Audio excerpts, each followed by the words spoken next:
receiving was a test of the National Weather Service warning alarm tone.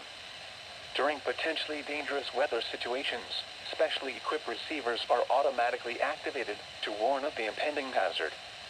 Tests of these receivers, by this system, are normally conducted by the National Weather Service every Wednesday between 11 a.m. and noon. When there is the threat of, or existing severe weather in the area on Wednesday, the test is postponed until the next available good weather day.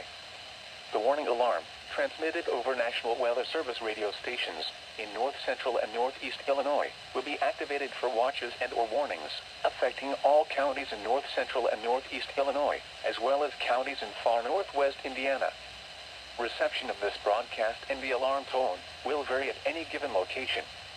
This variability, normally more noticeable at a distance from a given transmitter, will occur even though you are using a good quality receiver in perfect working order.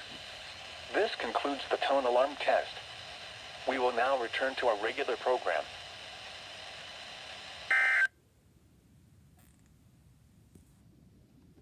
The flood warning continues for the following.